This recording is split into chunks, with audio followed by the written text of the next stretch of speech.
Connaissez-vous la puissance qui peut vous libérer? Sinon, vous allez la connaître. Aujourd'hui même, à l'émission La Parole Vivante.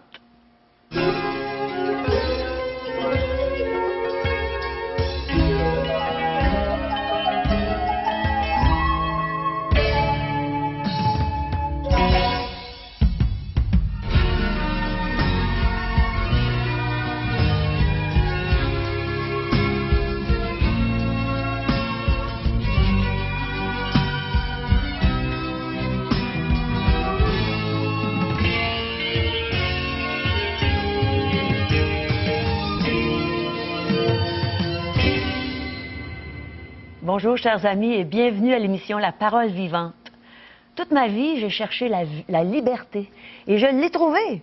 Et je pense que Régent va vous parler de cette liberté, n'est-ce pas, Régent? Bonjour, Caro. Bonjour, chers téléspectateurs. Oui, la liberté, elle existe et on peut la vivre pleinement. Elle se retrouve dans un livre appelé la Bible, mais surtout dans une main puissante. On regarde souvent des films d'hommes forts, on se demande où est-ce qu'ils peuvent puiser toute cette énergie pour lever de tels poids. Eh bien, Dieu, c'est l'être le tout-puissant. Alors donc, en lui faisant appel, en lui faisant la demande nécessaire, il peut tout briser, les chaînes, les verrous, les portes de fer, et puis nous libérer entièrement.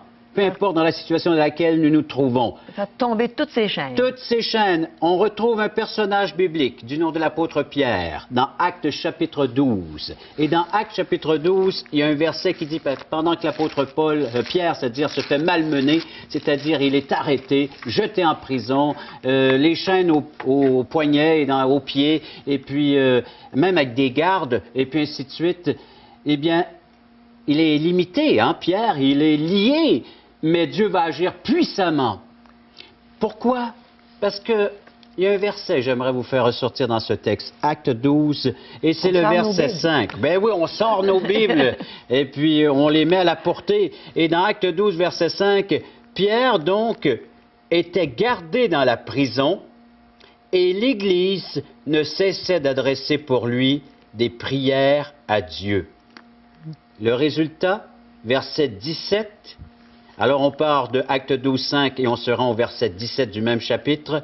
Pierre, leur ayant de la main fait un signe de se taire, il était rendu à la maison où se trouvait l'Église ou les croyants qui intercédaient pour lui en sa faveur, leur raconta comment le Seigneur l'avait tiré de la prison, puis il dit, annoncez-le à d'autres comme à Jacques et aux frères, et ainsi de suite. Allez dire aux autres ce que j'ai vécu comme délivrance, ce que le Seigneur a permis que je vive. Le Seigneur Jésus-Christ est prêt, vous aussi, à vous délivrer de la sorte. Pierre était lié, Pierre était très limité, mais une Église en prière trouve sa puissance. Est-ce que votre Église a des temps de prière? Est-ce que vous, en tant que croyant, vous avez un temps de prière? Est-ce que vous croyez à la prière et que ça peut intervenir, la main puissante de Dieu peut intervenir et délivrer le pécheur, celui qui est lié, peut-être un frère ou une sœur qui est aux prises avec un esclavage quelconque dans sa vie? La puissance de la prière, elle libère tellement. Je vais vous parler de d'autres textes et j'aimerais que vous puissiez lire avec moi ces autres textes. Il y en a plusieurs. Entre autres, nous allons lire dans Romains. L'apôtre Paul nous dit dans Romains chapitre 1, verset 16, en parlant de cet évangile. L'apôtre Paul est appelé à prêcher l'évangile aux nations. Il est appelé à prêcher l'évangile dans plusieurs régions et il nous dit dans Romains chapitre 1, verset 16, alors qu'il parle à cette nation romaine, il dit aux Romains, verset 16, « Car je n'ai point honte de l'Évangile, c'est la puissance de Dieu pour le salut ou la délivrance de quiconque croit, du juif premièrement, puis du grec. » Et ici, dans le grec, le mot « puissance » vient de notre mot, ou que nous pouvons retirer le mot « dynamite »,« dynamitos ». Alors donc, le Seigneur a donné à l'apôtre Paul le privilège de pouvoir avoir une puissance, pas seulement de dire des paroles, Et j'espère que Parole vivante, ce n'est pas seulement des paroles qui sortent de la bouche de Caro, de moi-même ou de d'autres intervenants qui viennent à l'émission, mais une puissance qui accompagne ces paroles qui peut donner la vie. Vous savez, moi, je suis toujours étonné de voir qu'on peut mettre une semence au printemps dans la terre et à l'automne, on retrouve quoi?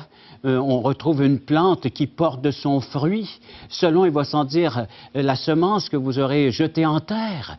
La vie, la puissance, cette petite semence qui prend forme, qui prend vie et qui se fait un chemin, qui se ferait un chemin dans la terre et qu'on voit naturellement cette plante maintenant, et même que dire d'un arbre et qui porte maintenant de son fruit. C'est étonnant de voir la puissance, n'est-ce pas? Et c'est la même chose pour la parole que nous sommes en train de vous partager. Elle a cette puissance de donner la vie à quiconque la reçoit dans son élément, car elle a besoin de son élément qui est la foi. Avez-vous la foi, cette parole? Croyez-vous vraiment que c'est la parole de Dieu, cette puissance que Dieu utilise aujourd'hui pour transplanter dans votre cœur cette vie et donner, il va sans dire, à votre cœur une nouvelle espérance, de donner à votre cœur un amour sincère, la miséricorde, de la paix, de la joie, c'est ce que Dieu est venu semer. On appelle cela le fruit de l'esprit, que vous retrouverez entre autres dans l'Épître aux Galates, si vous voulez la description de ce fruit. Il y a d'autres textes également, j'aimerais qu'on aille regarder. Tout d'abord, dans 1 Thessaloniciens, encore une fois, qui vous parle de cette parole de Dieu qui est reçue non seulement comme étant une parole d'homme, mais comme étant la puissance de Dieu. 1 Thessaloniciens chapitre 1, verset 5. Nous lisons. Notre évangile ne vous a pas été prêché en parole seulement, mais avec puissance, avec l'Esprit Saint et avec une pleine persuasion. Car vous n'ignorez pas que nous nous sommes montrés ainsi parmi vous à cause de vous.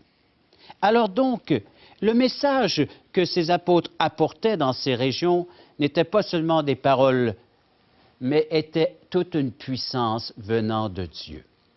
Vous n'arrivez pas peut-être à déplacer une pierre. Vous allez faire appel soit à un levier ou peut-être à un tracteur, ou du moins tout dépendamment du poids que vous avez à lever. Et c'est la même chose. L'être humain est incapable de se délivrer lui-même. Il est esclave de plusieurs pratiques peut-être dont vous êtes aujourd'hui, vous portez de la honte, de la culpabilité. Et vous êtes peut-être en train de regarder avec cette émission, avec une soif de dire « Moi, je la veux, cette liberté ». On a besoin de ce cric, peut-être, pour changer un pneu. Lorsqu'on a une crevaison, on ne peut pas soulever la voiture par nos propres forces, et c'est la même chose. Jésus-Christ a dit que cette parole est une puissance pour le salut, pour la délivrance, pour libérer quiconque réalise qu'il a besoin de cette aide. Vous êtes pécheur, vous avez cet esclavage dans votre vie, Jésus-Christ est prêt à vous libérer si vous placez votre foi dans ce qu'il dit, dans la promesse qu'il vous fait aujourd'hui. Il est secret, peu importe, il est ce tracteur, peu importe l'image que vous avez, mais il est celui qui vient vous aider à pouvoir enlever ce poids. Le Seigneur a dit, il a fait une invitation très personnelle, « Venez à moi, vous tous qui êtes fatigués et chargés. Déchargez-vous sur moi. Je prendrai votre fardeau, recevez mes instructions et vous aurez du repos pour votre âme, pour votre être intérieur. » Notre être intérieur a besoin de pouvoir se trouver en paix. Et c'est seulement Jésus-Christ qui peut libérer notre âme de ce fardeau qui l'accable. La peur, je ne sais pas, peut-être l'emprise de quoi que ce soit. Le Seigneur Jésus-Christ agit avec sa toute-puissance. J'aimerais aussi donc vous partager un autre texte que nous retrouvons cette fois dans 1 Corinthiens. Alors, donc, on recule, on va dans 1 Corinthiens. Et dans 1 Corinthiens, vous allez voir encore une fois que l'apôtre Paul ne se fiait pas juste à ce qu'il était, mais à cette puissance qui l'accompagnait jour après jour. Et dans 1 Corinthiens, nous pouvons lire chapitre 2, verset 4. 1 Corinthiens 2, 4. « Et ma parole et ma prédication ne reposaient pas sur les discours persuasifs de la sagesse. » Vous savez, on peut utiliser des mots, des paroles qui peuvent toucher le cœur, oui. Mais ici, mais sur une démonstration d'esprit et de puissance, afin que votre foi soit fondée non sur la sagesse des hommes, mais sur la puissance de Dieu.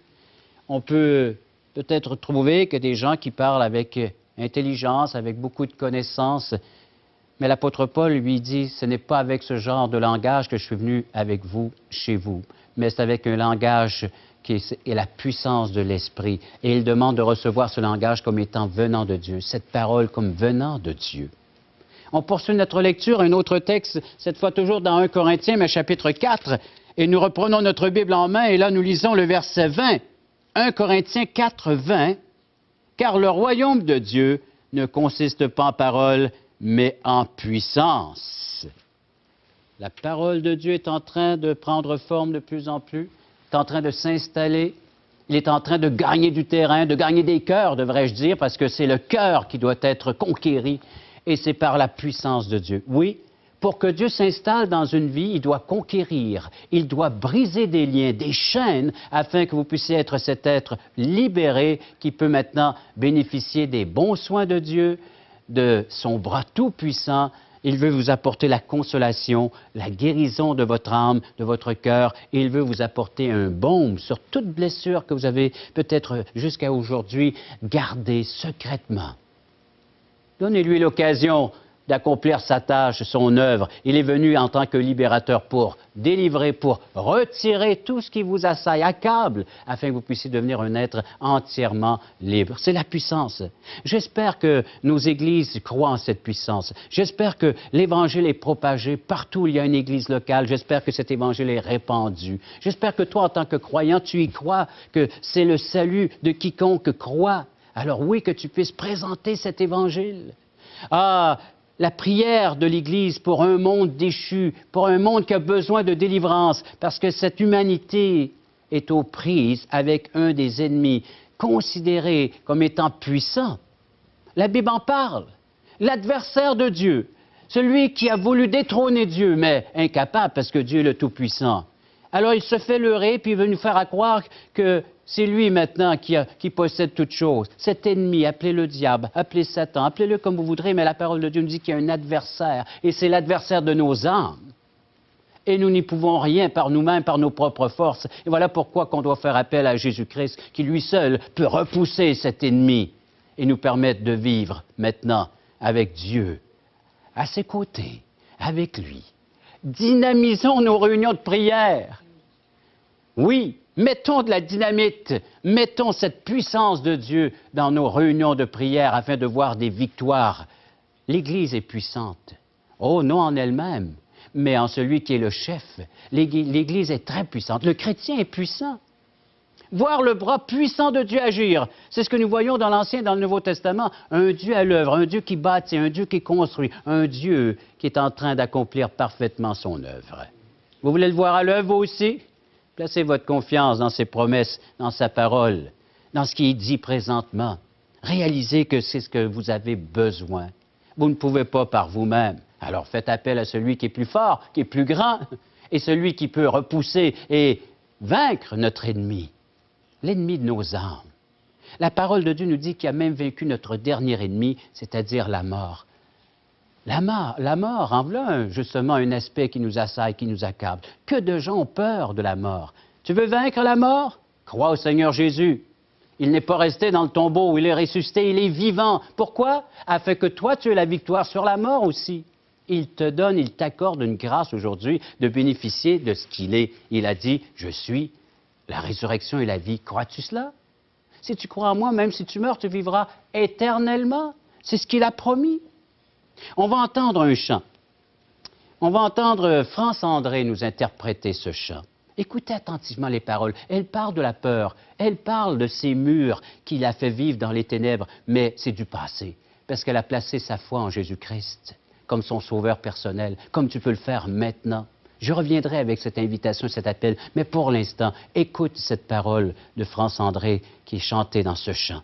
On a besoin d'une parole de prière vivante, efficace, comme elle le fait. Identifie-toi à ces paroles. Écoute attentivement.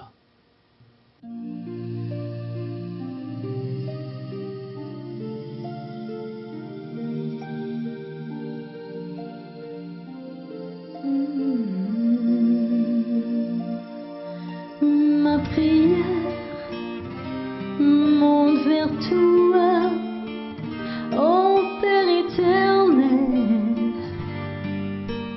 Entends ma voix, ma prière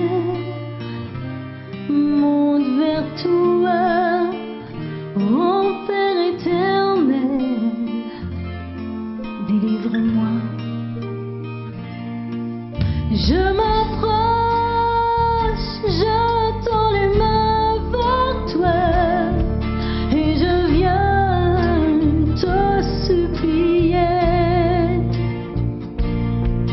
de briser les murs autour de moi qui me gardent dans l'obscurité. Ma prière monte vers toi, ô Père éternel. Entends ma voix, ma prière monte vers toi, ô Père éternel. Délivre-moi, je t'en prie, viens libérer mon cœur, effacer aussi ma peine. Aide-moi à oublier mes peurs qui m'obsèdent et me retiennent. Ma prière monte vers toi, ô Père éternel. Entends ma voix, ma prière monte vers toi, ô Père éternel. Délivre-moi, ma prière.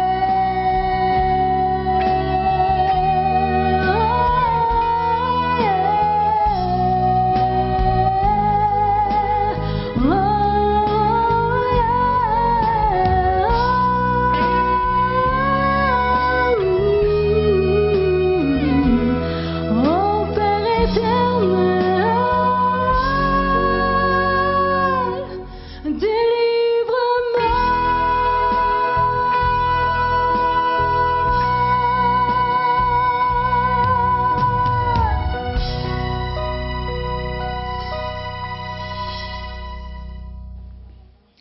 Et vous avez entendu ce chant merveilleux, n'est-ce pas, de France André? Quelle parole, quelle puissance aussi qui peut délivrer une âme aux prises avec tant de pièges, tant de dangers. C'est ce que votre âme, naturellement, vit peut-être présentement. Vous aimeriez que Dieu agisse? On va lire un texte et j'aimerais qu'on lise la parole de Dieu. Vous allez voir qu'elle nous encourage. Cette parole, c'est un stimulant, c'est un encouragement de dire oui, regarde, tu peux vivre autre chose. Alors prenez votre Bible, on lit ensemble. Nous allons lire Éphésiens chapitre 3, verset 20. Or, à celui qui peut faire par la puissance qui agit en nous, infiniment au-delà de tout ce que nous demandons ou pensons. Et le verset 21 dit à lui, soit la gloire dans l'Église et en Jésus-Christ, dans toutes les générations au siècle des siècles, et les croyants ou le peuple de Dieu ou l'Église dit Amen, ainsi soit-il, ainsi soit fait. Et j'espère que c'est le désir de ton cœur de vivre pleinement. As-tu remarqué où était la puissance maintenant dans ce contexte d'Église? L'apôtre Paul dit que l'Église est au sein de l'Église. Elle est parmi nous, cette puissance. Et par la prière, nous pouvons aller puiser et faire ressortir, rejaillir cette puissance de la vie en Dieu. Moi, j'aime cette parole. Moi, j'apprécie la façon que Dieu parle.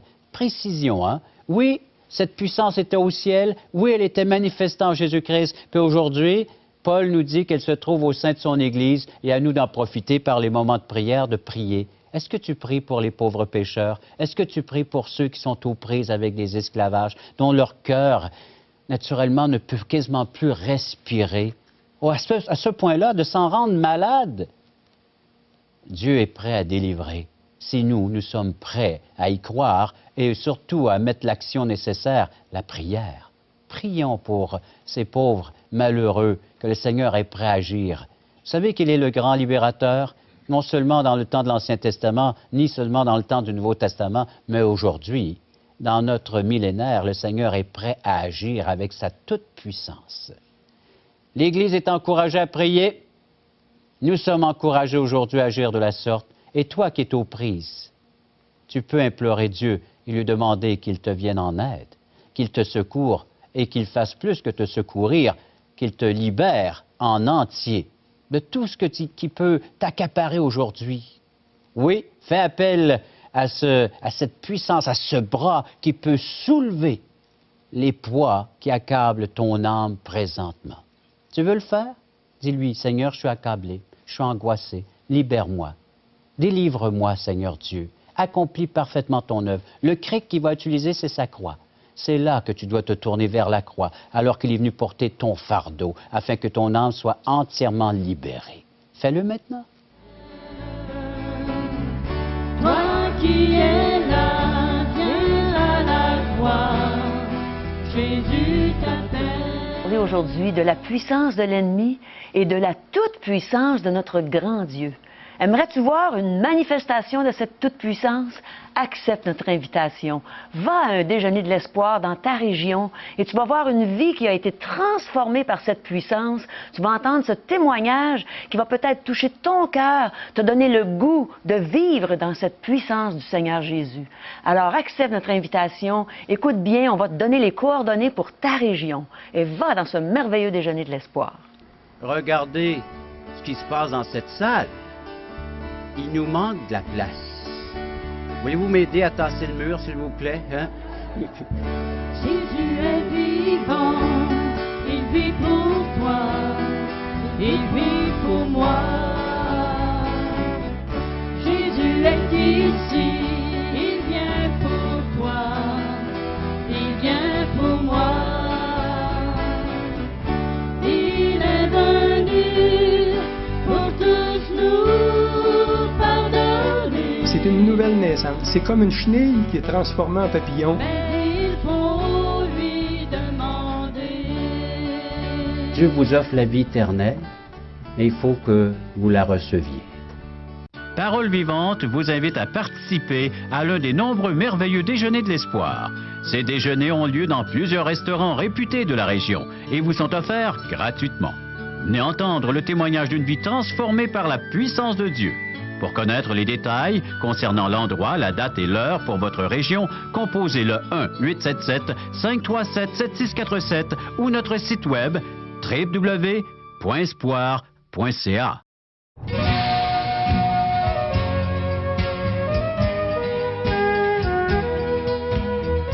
Alors bonjour, mon nom est Stéphane Gagné. J'aimerais vous parler des valeurs huguenotes, de ces protestants français du 16e et du 17e siècle. Une des valeurs importantes des protestants huguenots était donc la parole de Dieu. Je tiens présentement dans mes mains une Bible des années 1689, une vieille Bible. La parole de Dieu est la parole de vérité. Et pour les huguenots, la Bible était un trésor. Une des valeurs cruciales, c'était de pouvoir comprendre qu'est-ce que Dieu dit aux hommes. C'est ça qui définit en quelque part un huguenot protestant. Mais il y avait aussi le salut par la foi. Les huguenots croyaient que pour aller au ciel, on ne méritait pas par les œuvres, par les efforts, mais seulement par la confiance qu'on plaçait en Jésus-Christ pour son œuvre à la croix. C'est une valeur cruciale dans la pensée, dans la mentalité des huguenots. Un troisième élément qui caractérise les valeurs des huguenots, ce sont l'éthique de travail. Les huguenots étaient des hommes travaillants, compétents. Généralement, donc, pour honorer Dieu, ils s'appliquaient dans leur travail. Par exemple, en France, vous aviez ce qu'on appelle les chapeliers, des gens qui faisaient des chapeaux de fourrure. L'industrie de la France du 16e siècle, du 17e siècle, était caractérisée par une industrie huguenote, une expertise, un savoir-faire que les huguenots possédaient pour faire des chapeaux de fourrure de qualité. Mais après les années 1685, après la révocation de l'édit de Nantes, où les huguenots ont été chassés du pays, les huguenots se sont rendus en Italie, en Angleterre, en Suisse, en Hollande, et ils ont amené leur expertise de chapeaux, de fourrure et de pelleterie. Les huguenots ont également une expertise dans l'éthique de travail au niveau des marins. Les marins huguenots étaient reconnus un peu partout dans le royaume et ils avaient une industrie marine et des soldats vraiment compétents et équipés. Malheureusement également, quand les Huguenots vont être lancés hors du pays, certains vont même s'associer, lorsqu'ils vont en Angleterre, s'associer avec les Anglais pour conquérir la Nouvelle-France. Une autre des caractéristiques des Huguenots est l'allégeance de ces hommes-là par rapport au roi. Ils ont toujours travaillé dans le sens de l'intérêt du roi de France, même s'ils n'ont pas toujours été compris. Et le meilleur exemple, c'est de Guha de Monts, qui est un ami proche d'Henri IV. Et de Guha a reçu son monopole du roi pour pouvoir implanter son industrie de fourrure. Un autre point, c'est l'importance de l'éducation et de la lecture, de la réflexion. Pour les Huguenots, l'éducation, la lecture est la clé du développement spirituel de leurs jeunes et la clé de la croissance dans la maturité, et c'est une caractéristique forte chez les Huguenots du 16e siècle. Et finalement, la tolérance religieuse. J'aimerais vous lire un extrait de l'Édit de Nantes, qui est un article de loi qui a été donné par Henri IV pour la tolérance religieuse. Et regardez l'article, je vous lis. Et pour ne laisser aucune occasion de trouble et de différence entre nos sujets catholiques et protestants, nous avons permis et nous permettons à ceux de la dite religion prétendue réformée de vivre et demeurer par toutes les villes et lieux de ce royaume de France, sans être dérangés, sans être vexés ni molestés, ni astreints à faire des choses pour le fait de la religion ou contre leur religion. Les Huguenots favorisaient la tolérance religieuse, le libre droit de chacun de pouvoir croire et exercer sa religion en pratique. On peut retenir beaucoup de choses des Huguenots. On a un héritage solide, de bonnes valeurs. Gloire à Dieu pour les protestants français qu'on appelle les Huguenots.